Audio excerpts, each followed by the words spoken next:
Hello friends, welcome to my channel passion for Green's.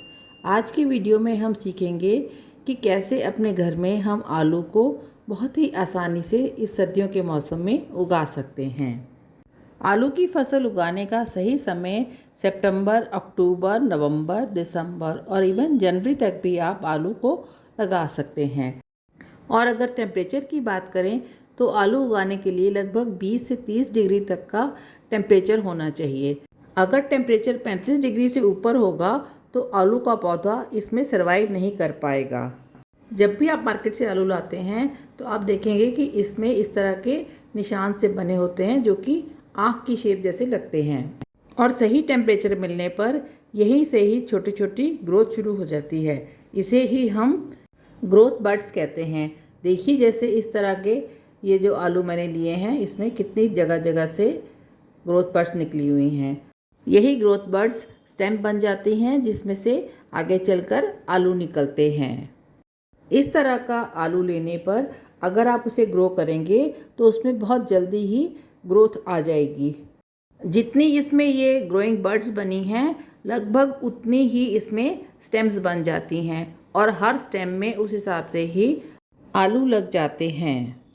एक बात का और ध्यान रखिए कि अगर आप किसी बड़े आलू से आलू के बीज निकाल रहे हैं तो उसे काट कर 2 या 3 दिन के लिए ऐसे ही छोड़ दें जिससे उसमें सीजनिंग हो जाए, ताकि उस पर एक ड्राई सी लेयर बन जाए और मिट्टी में लगाने पर इसमें कोई फंगस ना लगे।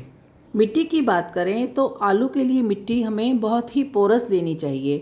तो जो हम यहाँ पर सॉइल मीडियम यूज़ कर रहे हैं उसमें हमने सॉइल, गोबर की खाद और रेत तीनों इक्वल क्वांटिटी में ली हैं और इसमें थोड़ा सा नीम की खली भी मिला दी है।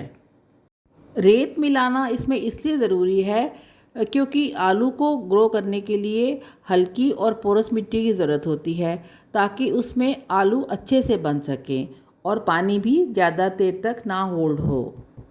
इस तरह से सभी चीज़ों को मिक्स करके एक अच्छा सा सॉइल मीडियम बना लीजिए और इसे अपने ग्रो बैग या गमले में आधे तक ही भरिए।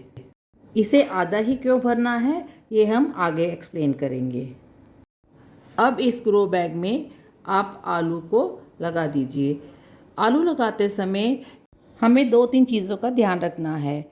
एक तो यह है कि जो आलू की आँख है या ग्रोइंग बड है उसे हम ऊपर की तरफ ही रखेंगे। दूसरा, आलू जब लगाते हैं तो उसे ज़्यादा गहराई पर नहीं लगाइए, सिर्फ 5 से 7 सेंटीमीटर तक ही उसको गहरा लगाना काफ़ी रहता है। मैंने तो ये पूरे पूरे आलू लगाए हैं, लेकिन अगर आपने इनके छोटे टुकड़े किए हैं तो उनको भी आप इसी तरह से ग्रो करेंगे। बस उन 2 टुकड़ों में जो आपने दूरी रखनी है उसका ध्यान रखना है, क्योंकि हर ग्रोइंग बड से एक एक स्टेम निकलेगी जिस पर कि आलू लगेंगे। इस तरह से सभी आलू लगने के बाद उन पर एक पतली सी मिट्टी की लेयर बिछा दें। देखिए इस तरह से, और उन सभी आलूओं को ढक दें। सारे एरिया को अच्छे से कवर करने के बाद उसमें ढेर सारा पानी दें। आलू को आप जैसे ही लगाएंगे उसे बहुत अच्छे से पानी देना ज़रूरी होता है, वरना उसके स्प्राउट ख़राब हो जाएंगे और आलू ग्रो नहीं कर पाएंगे। अब इन्हें पूरे दिन की धूप में रखिए क्योंकि यह एक विंटर की फसल है।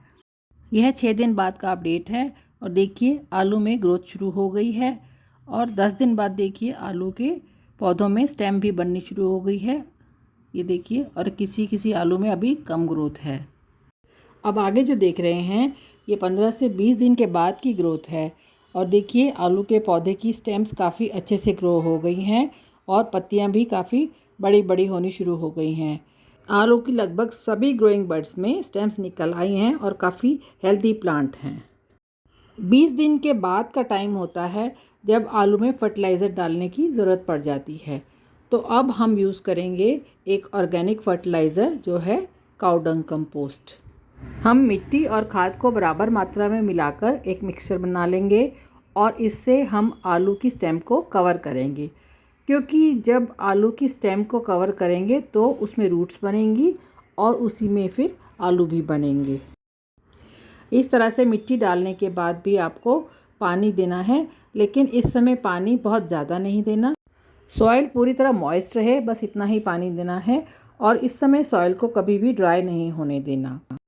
इसी तरह हर 15 से 20 दिन बाद आप खाद देने वाले इस प्रोसेस को रिपीट कीजिए और आप देखेंगे कि 80 से 90 दिन के अंदर आलू पूरी तरह ग्रो हो जाएंगे और इसकी पत्तियां थोड़ी थोड़ी सूखने लगेंगी। पिछले साल भी मैंने इसी तरह आटे की बोरी में आलू ग्रो किए थे और ये है उसकी हार्वेस्टिंग। आप भी इस तरह आलू ग्रो करके लगभग 90 दिन में इस तरह की हार्वेस्टिंग पा सकते हैं। आई होप आपको ये वीडियो पसंद आया होगा। So please like, share and subscribe to my channel. Thanks for watching.